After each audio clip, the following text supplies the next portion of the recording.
तो भाई लोग क्या हाल चाल है यार। पिछले वीडियो में हमने कागुरावाची का चैप्टर 1 कवर किया था और इस वीडियो में हम कागुरावाची का चैप्टर 2 कवर करने वाले हैं यार। और यार मैं अपनी वीडियोज में सब्सक्राइब करने को नहीं बोलता हूँ तो तुम लोग सब्सक्राइब करते भी नहीं हो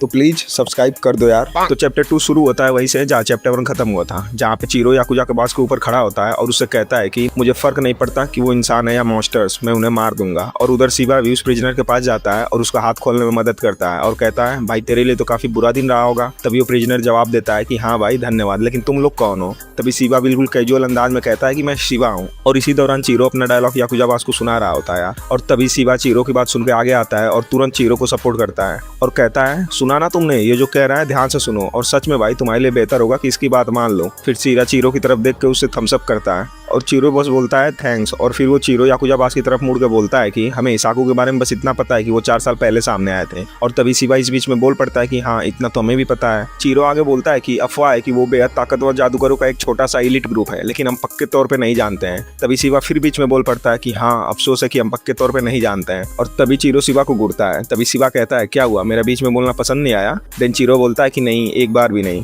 और भाई इन दोनों के बीच की केमिस्ट्री काफी मजेदार है यार। खैर इसके बाद फिर चीरो याकुजा बॉस की तरफ मुड़ता है और बोलता है कि हिसोकू के बारे में कुछ भी जानते हो तो हमें सब बताओ। और इस बार चीरो अपनी तलवार सीधे उसकी गर्दन पर रख देता है और शिवा ये सब देखकर उस प्रिजनर से कहता है चलो भाई थोड़ी ताजी हवा खा आते हैं। और कटाना गले पे पड़ते ही याकुजा का बॉस डर के मारे बोलता है ठीक है मैं बताता हूँ। वो हिसाकू के बारे में बोलना शुरू करता है। अचानक बॉस का चेहरा पूरी तरह मरोड़ने लगता है और नसें बाहर निकल आती हैं। वो दर्द से चीखने लगता है और चीरो चिल्लाता है कि अरे ये क्या हो रहा है। और तभी उसका पूरा शरीर फट जाता है और जिससे अजीब काले टेंटिकल्स निकलने लगते हैं। और ये सब देख के यार उस प्रिजनर की फट के 4 हो जाती है और उसको लगता है कि उसका काम तमाम होने वाला है। लेकिन तभी शिवा तेजी से उसके पास पहुंचता है और उसकी शर्ट पकड़ता है और एक हैंड साइन बनाता है और अगले ही पल दोनों वेयर हाउस के बाहर होते हैं यार, जैसे किसी ने उन्हें टेलीपोर्ट कर दिया हो। अब यहाँ पे प्रिजनर आधा उल्टा लटका हुआ होता है और शिवा कहता है सॉरी थोड़ा रफ हो गया, ठीक हो ना। यहाँ पे प्रिजनर हकलाते हुए बोलता है कि हाँ ठीक तो हूँ, लेकिन ये क्या हुआ, तुमने ये कैसे किया। जहाँ पे शिवा स्माइल करते हुए बोलता है कि तुम इतने सरप्राइज्ड क्यों हो, ऐसी जादूगरी पहले कभी नहीं देखी क्या। फिर वो समझाता है कि ज्यादातर जादूगर बड़े शहरों में रहते हैं, इसलिए गाँव में रहने वाले लोग अक्सर इस तरह की चीजों से अनजान रहते हैं। लेकिन अगले ही पल शिवा को कुछ और याद आता है और वो जोर से चिल्लाता है चीरो तुम ठीक तो हो ना। और अंदर से जवाब आता है हाँ। और इस पे शिवा राहत की सांस लेता है और फिर वेयर हाउस में जाता है और बोलता है कि आज तो हम बाल बचे। तभी चीरो पूछता है कि दूसरा आदमी कैसा है। तभी शिवा बोलता है कि वो ठीक है, बस उसे थोड़ा चक्कर आ रहा है लेकिन बच गया है। फिर दोनों उस कमरे में फैले हुए उन काले टेंटिकल्स को देखते हैं और चीरो सोचता है कि ये सब ठीक उसी वक्त शुरू हुआ जब उसने हिसाकू के बारे में बोलना शुरू किया। और यहाँ पे शिवा तुरंत समझ जाता है कि उन्होंने उसके शरीर में कोई स्पेल लगा रखा होगा। जहाँ पे चीरो बोलता है कि जिस जादूगर ने भी ये किया है वो जरूर कोई हाई लेवल का है। फिर शिवा बोलता है कि मुझे लगता है कि अब टोक्यो वापस जाने का समय आ गया है। तभी चीरो तुरंत बोलता है कि मैं भी चलूंगा, लेकिन जैसे ही वो कदम आगे बढ़ाता है लड़खड़ा जाता है। शिवा उसे संभाल लेता है और बोलता है कि अरे आराम से, आज तुमने बहुत ताकत खर्च कर दी है। और यहीं से हमें एक बड़ा फ्लैशबैक मिलता है यार, जहाँ पे शिवा याद करता है कि 3 साल पहले चीरो के पास लड़ाई का बिल्कुल भी एक्सपीरियंस नहीं था, फिर भी वो लगातार स्ट्रॉन्ग बनता गया। हालांकि अभी तक उसने अपनी तलवार की असली पावर भी नहीं खोली है।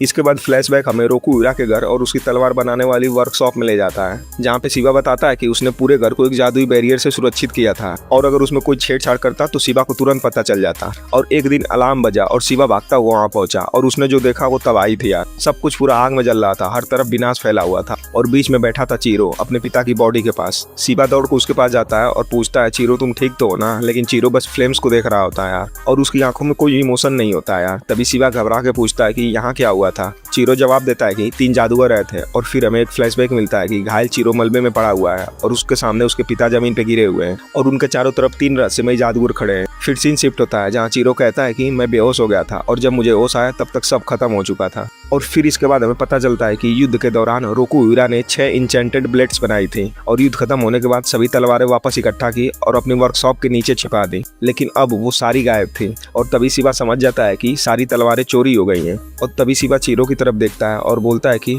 चलो कम से कम तुम तो बच गए। और तभी शिवा चीरो के सिर के चोट को देखता है और बोलता है कि तुम ठीक तो नहीं लग रहे हो। लेकिन चीरो कहता है मैं ठीक हूँ। और इसके बाद हमें एक बेहद इमोशनल फ्लैशबैक दिखाया जाता है। जब रोकुरा पहली बार चीरो को उन तलवारों के बारे में बता रहा था तो वो कहता है कि ये इंचेंटेड ब्लेड्स हैं और हर तलवार में अपनी एक खास पावर है। जहाँ पे चीरो एक्साइटेड होकर बोलता है तो मुझे भी एक ऐसी तलवार बनानी चाहिए। तभी उसके पिता मुस्कुरा कर जवाब देते हैं कि हाँ शायद, लेकिन सिर्फ ताकतवर तलवार बनाना ही सही नहीं है। तुम्हें दुनिया को अपनी आंखों से देखना होगा और समझना होगा कि उसे किस तरह की तलवार की जरूरत है और क्यों। हम दोनों मिलकर धीरे धीरे इसका जवाब ढूंढेंगे। और अगले पल यार माहौल थोड़ा हल्का हो जाता है, जहाँ पे चीरो बोलता है कि पापा अगर आप इतनी सीरियस बात कर रहे हो तो कम से कम कोई सीरियस टी शर्ट पहन लेते। और पता चलता है कि उसके पिता ने ऐसी टी शर्ट पहन रखी है जिसपे लिखा था या इट्स सनी, जिसपे उसके पिता तुरंत कहते हैं कि क्या हुआ, मुझे तो कूल लगी। इसके बाद सीन शिफ्ट होता है प्रेजेंट पे, जहाँ चीरो अपने पिता की लाश के पास रो रहा है कि वो लोग कौन थे और उन्होंने ऐसा क्यों किया। क्या उन्हें नहीं पता था कि पापा इन तलवारों से कितना प्यार करते थे और क्यों उन्होंने ये सब क्यों किया। और फिर उसका दुख यार धीरे धीरे गुस्से में बदलने लगता है और उसकी आंखों में रिवेंज आने लगता है। वो कहता है कि उन्हें पापा के विश्वास की कीमत चुकानी होगी और मैं उन सबको मार दूंगा। और फिर फ्लैशबैक खत्म होता है जहाँ पे हम प्रेजेंट में लौटते हैं, जहाँ पे चीरो खिड़की पास बैठा अपनी तलवार को देख रहा है। और फिर नैरेटर हमें बताता है कि चीरो के हाथ में जो कटाना है वो युद्ध के बाद रोकुरा द्वारा बनाई गई 7वीं इंचेंटेड ब्लेड है यार, और वही तलवार जिसके लिए उसने अपनी जान दे दी। जहाँ पे चीरो सोचता है कि उस दिन के बाद से हिसाकु या चोरी हुई तलवारों के बारे में कोई ठोस जानकारी नहीं मिली है। फिर उसे याकुजा बास की मौत याद आती है कि जब हम आखिरकार कुछ पता लगाने वाले थे तभी उसी समय सब खत्म हो गया और इस वक्त उसके पापा की तलवारों का इस्तेमाल कोई बुराई के लिए कर रहा होगा। मुझे हिसाकु और उन तलवारों को जल्द से जल्द ढूंढना होगा। फिर हमें टोक्यो का एक बड़ा शॉट मिलता है यार, यानी कि अब कहानी टोक्यो पहुंच चुकी है। और उसी समय शिवा कमरे में आता है और बोलता है अच्छा हुआ तुम जाग गए, जैसे ही तैयारी पूरी होगी हम निकल जाएंगे। तभी चीरो पूछता है कि निकल रहे हैं लेकिन कहाँ। देन शिवा बोलता है कि हम बिल्कुल सही समय पर टोक्यो पहुंचे हैं और हमें आखिरकार एक सुराग मिला है, किसी ने एक इंचेंटेड ब्लेड देखी है। और इसके बाद हमें चीरो का एक शानदार पैनल देखने को मिलता है यार, जो उसकी तलवार में रिफ्लेक्ट हो रहा है। वो तलवार को अपने म्यान में डालता है और बोलता है कि तो ठीक है चलते हैं। और यहीं पे चैप्टर 2 खत्म हो जाता है यार। और भाई मैं सच कहूँ तो ये एक और शानदार चैप्टर था जहाँ पे हर चैप्टर के बाद ज्यादा जानने की इच्छा आती है यार। और मुझे चीरो का कैरेक्टर काफी इंटरेस्टिंग भी लगा। वो पूरी तरह बदले और बदले की आग में जल रहा है यार। बाहर से काफी कोल्ड और खतरनाक दिखता है लेकिन अंदर उसके पिता की याद और दर्द अभी भी जिंदा है। बाकी अगर तुम लोग इस सीरीज को एंजॉय कर रहे हो तो कमेंट में जरूर बताना और चैप्टर 3 के लिए यार चैनल को सब्सक्राइब कर लो। मिलते हैं अगले वीडियो में, तब तक के लिए धन्यवाद।